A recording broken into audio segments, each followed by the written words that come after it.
兄弟们，我又带着恐怖片来了。今天依旧是美恐系列《地狱之渊》。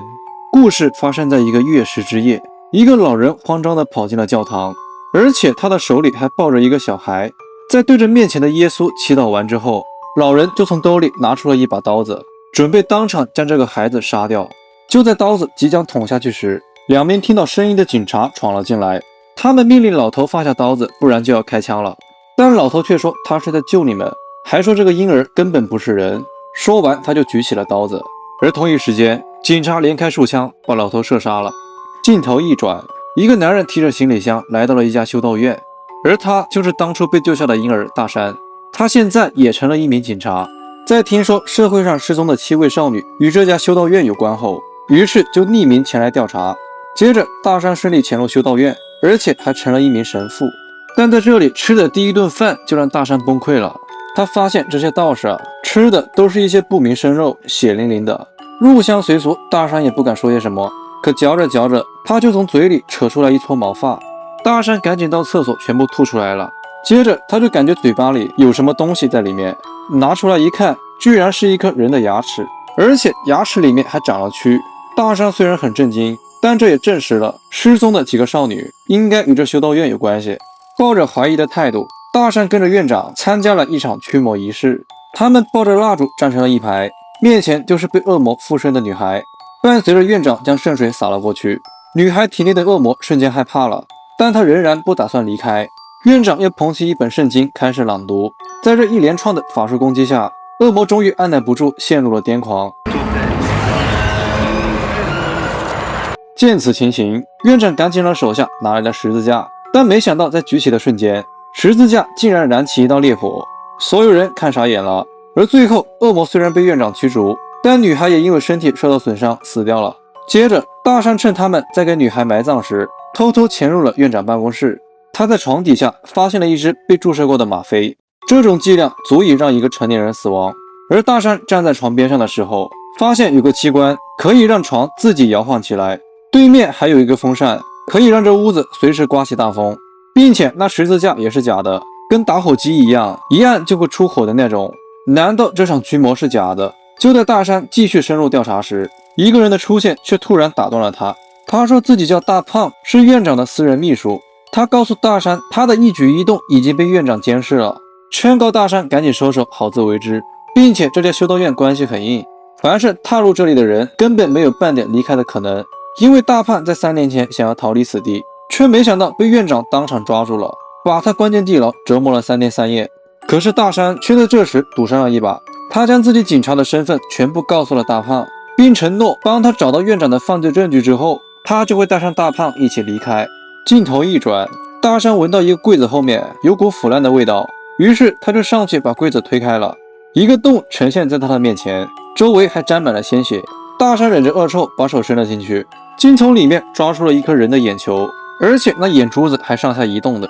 大山当场就看吐了，把刚才吃的午饭都吐了出来。他怀疑那些因为驱魔死掉的人根本没有下葬，而是被院长当成食物给他们吃了。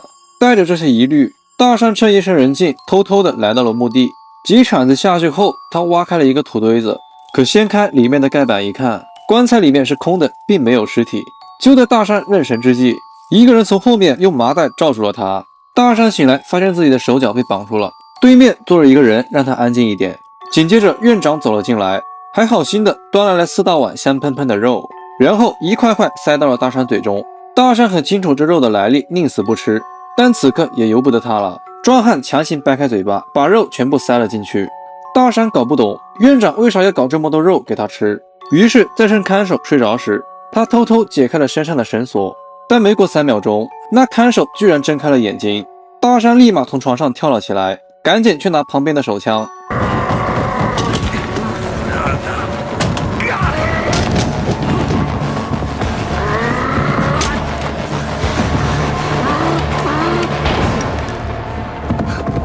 在把看守解决完之后，大山摸着黑来到了厨房，看到铁锅里放着一堆不明肉类，并且散发着一股难闻的恶臭。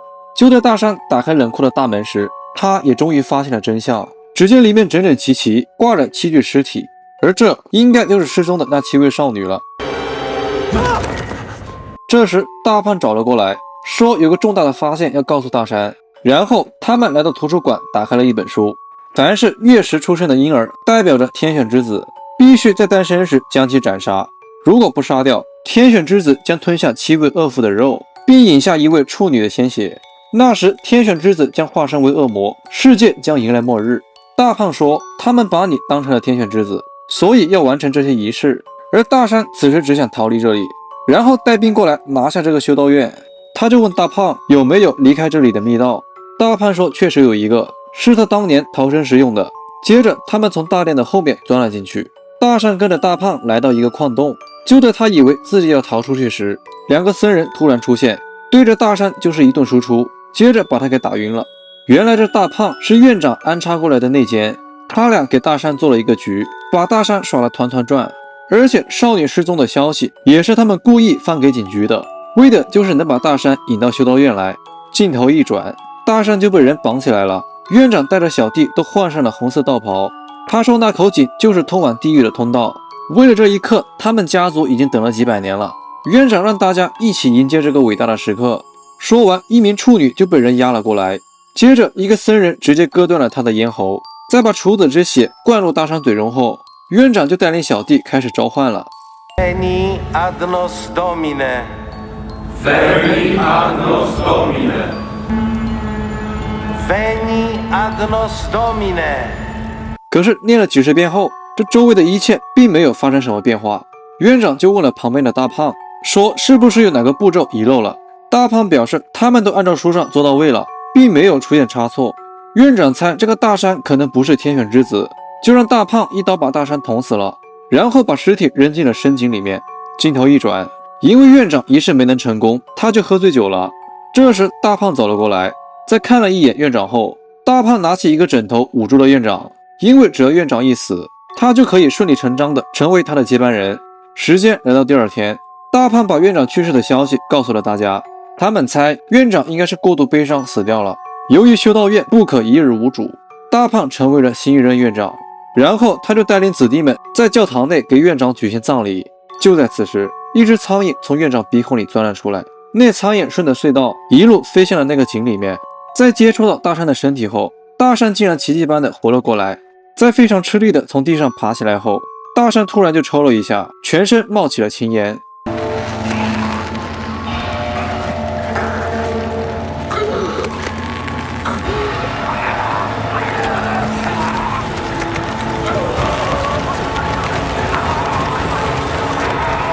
同时，大胖这边还在朗读圣经，弟子们对他非常敬仰。大胖也第一次感受到了权力的味道。但就在此时，大胖突然浑身颤抖起来，然后在所有人的注视下，他居然整个人飞到了空中，双手也不自觉地向外张开，形成了一个十字架的形状。然后大胖整个人化成了灰烬，无数苍蝇从他体内钻了出来。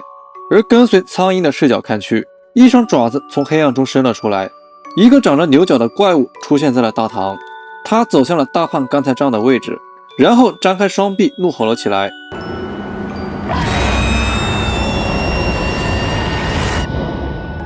人们看到后吓得赶紧逃命，但下一秒就被定在了原地。就连后面的耶稣看到后都吓得把头扭到一边去了。紧接着怪物看了一眼耶稣，慢慢张开了双臂，然后嘴里开始念着什么东西。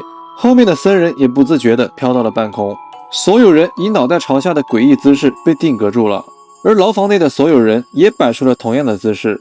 伴随着怪物的不断怒吼，教堂内随之裂开了一条大缝，这条缝不断地向上延长，最后直接通到了天上。